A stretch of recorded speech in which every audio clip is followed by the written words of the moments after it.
Fala galera, bora para mais um vídeo aqui no canal. Vamos estar reagindo aqui a entrevista que o Marcos Braz deu para a ESPN Brasil. Ele falou, né, sobre a negociação que não deu certo do Oscar, que se criou até uma novela aí nos últimos dias sobre essa contratação que não se concretizou. Também elogiou o Dorival. Foi uma entrevista até muito legal que ele deu aqui para a ESPN Brasil. Beleza? Vamos estar acompanhando aí. Antes de começar o vídeo, peço para você, por favor, se inscrever no canal, deixar o like e ativar o sino, porque isso é muito importante para o nosso crescimento, tá bom? Também quero deixar aqui os créditos para a ESPN Brasil, que fez a entrevista. Tá aqui o link na descrição, se você quiser se inscrever no canal deles, fique à vontade, tá bom? Vou dar o play aqui, vamos estar acompanhando o que o Marcos Braz disse. Valeu? Marcos, estamos aqui em Curitiba, véspera da Copa do Brasil, mas ontem fechou a janela, transferências, todo mundo estava querendo saber até o fim, Oscar. Afinal de contas, queria que você contasse direitinho por que não deu certo no fim das contas a questão do Oscar. Pedro, a gente também tem que respeitar a posição dos outros clubes. Eu acho que é fácil. Os chineses não queriam liberar o jogador, se estão certos ou se estão errados. É uma posição deles e essa posição tem que ser respeitada. Foi isso que aconteceu. Agora, eu queria que você falasse um pouco da negociação em si, assim. O Flamengo tinha algum acerto com o Oscar? Pelo menos acho que você falou que você conversava com o jogador e tudo mais. Ele estava no interior de São Paulo. Estava no interior de São Paulo, enfim, tá no interior de São Paulo treinando e tudo mais. A questão, os chineses chegaram a passar alguma coisa do Flamengo ou ficou só um direcionamento direto com o Oscar, o staff do Oscar tentando uma liberação? Porque eu pergunto isso porque saíram muitas informações assim desencontradas. O Oscar já tinha assinado algum tipo de documento, alguma coisa nesse sentido. As informações que saíram desencontradas não foram de dentro do Flamengo. Eu sempre deixei claro, a gente sempre foi honesto, não tinha nenhum tipo de negociação com os chineses, nunca teve isso aí. O que a gente tinha era um planejamento, uma estratégia para trazer esse jogador, que se passava por, no primeiro momento, ele vir treinar dentro do Flamengo e a gente ajustando e ajeitando da maneira possível. Mas para deixar claro e para responder a sua pergunta, não tinha nada direcionado junto com o clube chinês, nenhum acerto em relação a valores, absolutamente nada. O que tinha era, junto com o staff do jogador, a possibilidade dele chegar e treinar em algum lugar. Tem uma outra posição que aí é uma análise minha. Eu acho que um jogador do tamanho dele, que com 30 anos de idade não tem uma lesão que seja um problema muito grande, que ele não está lesionado, não está suspenso por qualquer tipo de doping ou não está suspenso por qualquer outra violação que ele poderia fazer. Eu acho que, por razões óbvias, eu acho que ele poderia estar em um clube para estar ativo, e isso aí seria bom para o clube chinês também quando acabasse o contrato aqui desse ano aqui. Enfim, mais uma vez, eu acho que não é justo com o Flamengo a gente ficar falando só de Oscar. A janela, eu acho que o Flamengo trabalhou bem nas saídas dos jogadores, jogadores importantes que passaram um tempo aqui no Flamengo. O Flamengo trabalhou também bem nos jogadores que entraram. A gente passou aí como eu sempre falo, que o começo da nossa janela foi o Dorival, sua comissão técnica. A gente trouxe o Pablo, a gente trouxe o Everton Cebolinha, a gente trouxe o Pulgar, o Eric Pulgar, a gente trouxe o Guilherme Varela. Acho que a gente deu ainda ainda mais músculo a esse elenco, que é um elenco muito forte do Flamengo. Você me permite só insistir mais uma questão do Oscar, porque o Oscar tweetou, deu boa sorte ao Flamengo e tudo mais, isso aqui. Ele falou uma questão de, neste momento não foi possível, ele destacou.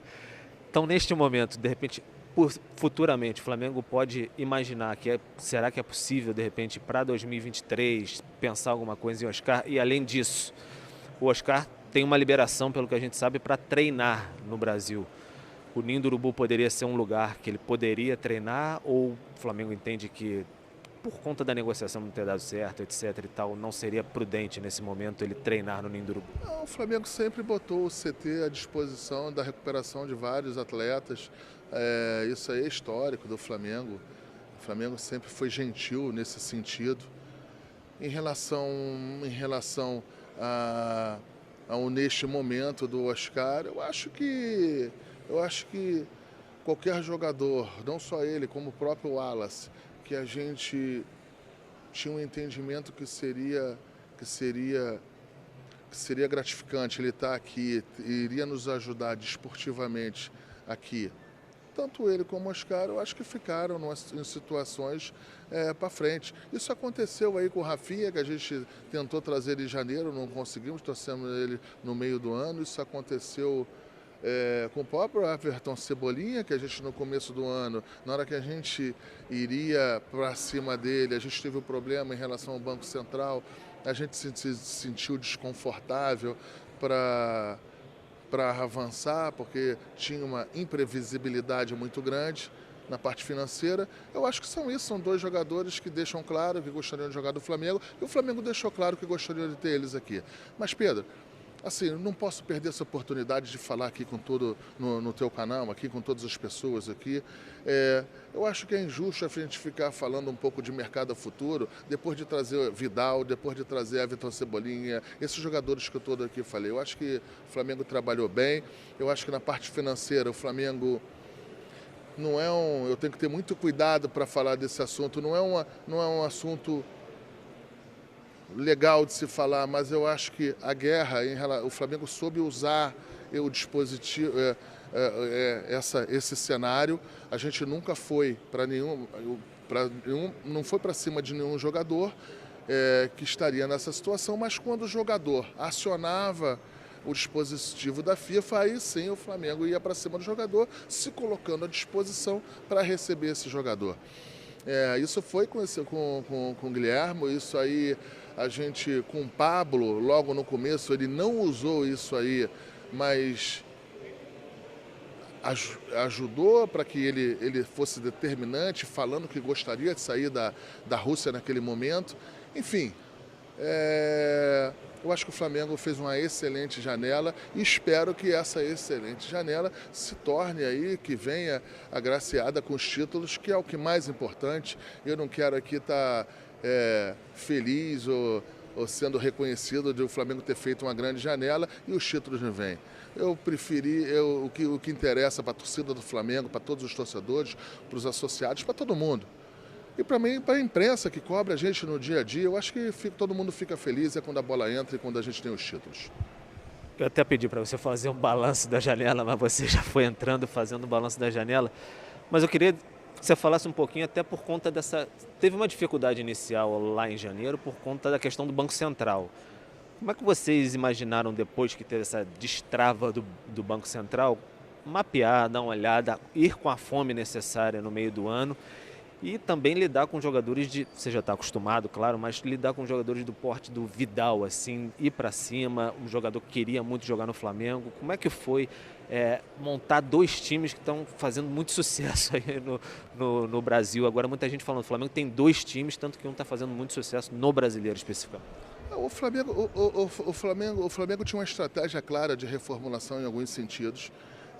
Eu volto a falar, talvez as pessoas minimizem, Pedro, esse problema do Banco Central, porque como ele estava posto aí na vida do Flamengo há tanto tempo, 15 anos, 20 anos, Braz, esse negócio aí isso é conversa fiada, porque esse problema do Banco Central já tem 20 anos, 15 anos, mas não é que deu uma funelada na parte jurídica nesse momento. Nesse momento queriam ter decisões pesadas às instâncias superiores em relação a esse assunto. Eu não quero falar desse assunto tecnicamente, que isso aí está muito bem entregue o departamento jurídico do Flamengo ao vice-presidente do Abrantes. Eu não quero entrar nesse mérito, mas pode ter certeza, isso nos causou um grande desconforto, isso nos atrapalhou muito, tanto que o Everton Cebolinha, que eu tinha marcado algumas situações com ele lá na Europa, a gente sequer avançou, porque a gente preza muito pelas nossas posições, não é só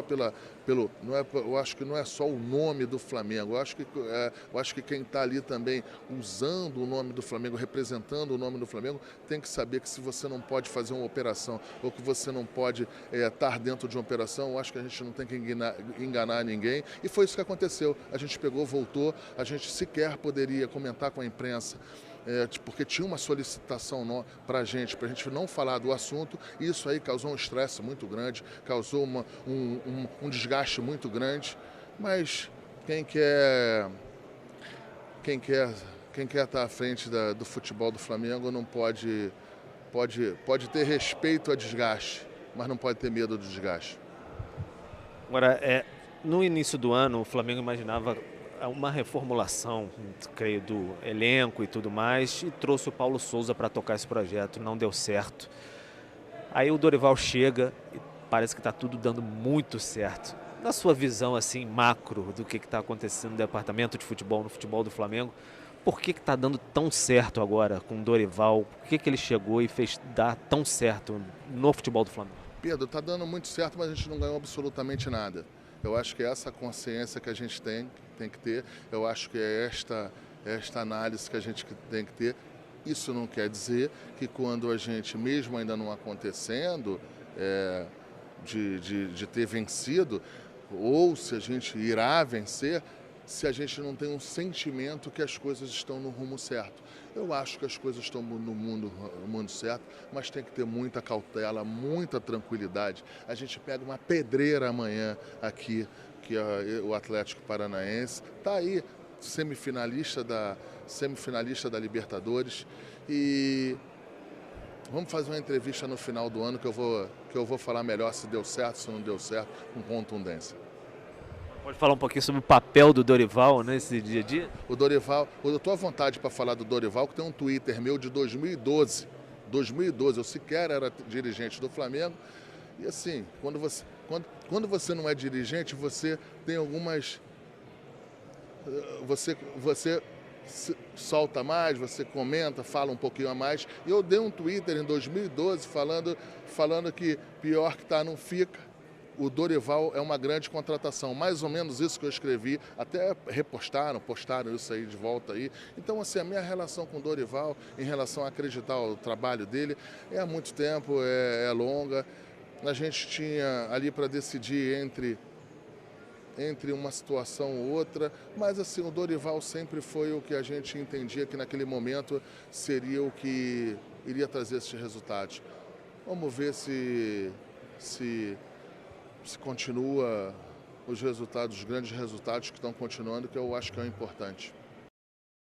Tá aí a entrevista do Marcos Braz, né, avaliando essa janela de transferência que o Flamengo teve, né, teve 4 contratações, teve algumas que não deram certo, como o caso do Wallace, né, como o caso do Oscar e também do Wendel, né, que muita gente cravou dizendo que ele tinha fechado, mas acabou que também não deu certo. Mas para mim, a melhor contratação foi a troca do Paulo Souza pelo Dorival Júnior, porque se o Flamengo hoje está a 9 pontos do Palmeiras, é por conta do Paulo Souza ter aquele início muito ruim de Brasileiro e a diretoria também não se tocar e demorar a fazer a troca, né? Então a janela foi muito boa, apesar de não ter vindo o Oscar, que ia ser um meia, né, reserva para o Arrascaeta, né, que a gente sabe que precisa, que o Arrascaeta não tem reserva para ele.